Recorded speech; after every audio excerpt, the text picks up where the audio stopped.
এসেছেন সকলের প্রতি সবিরা সালাম। আসসালামু আলাইকুম ওয়া রাহমাতুল্লাহ। আজকে দিনের ফজিলত, বিশেষ করে আজকে ঈদে আজম ঈদ মিলাদুন নবী, আজকে সরকারিভাবে বন্ধ, ওই আওয়ামী লীগ সরকারি বিশেষ করে ঈদে আজম ঈদ মিলাদুন নবী সরকারিভাবে করেছে। এর মানিটা কি? মানিটা হচ্ছে আমার নবী, আপনার নবী, কুল কায়নাতের নবী, হুজুর পূর্ণ নূরে খোদা নূরে মুজাসসাম, যিনি আল্লাহর দুষ্ট হাবিব আকে মাওয়া তাজের মদিনা সাইয়েদনা মুহাম্মদ মুস্তাফা আহমদ মুস্তফা সাল্লাল্লাহু আলাইহি সাল্লাম এই দিনে 12 রবিউল আউয়াল সোমবার শুভ সাদেক এই দিনে জমিনে শুভ আগমন করেছেন। ইয়া রাসূলুল্লাহ, ইয়া হাবিবাল্লাহ, জমিনে শুভ আগমন করেছেন। এখন শুভ আগমন যে করেছেন, শুভ আগমন উপলক্ষে, জন্ম নয়, শুভ আগমন। নবীজি আমার মতন আপনার মতন জন্মগ্রহণ করেন নাই, তিনি শুভ আগমন করেছেন। আমি আপনি যেভাবে মা পিতা মাতার মাধ্যমে আসি, নবীজি পিতা মাতার মাধ্যমে আসছেন, তবে মিলনের বচন নয়।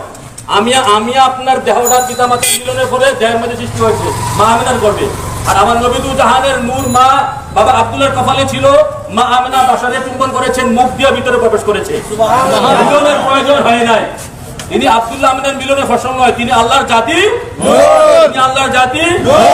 আর সমস্ত কিছু সৃষ্টি পূর্বে আল্লাহ পাক নবীকে সৃষ্টি করে রেখেছেন। কি ধাতুটা কি ছিল, মানে what is the fundamental things behind the creation of my prophet সাল্লাল্লাহু আলাইহি সাল্লাম।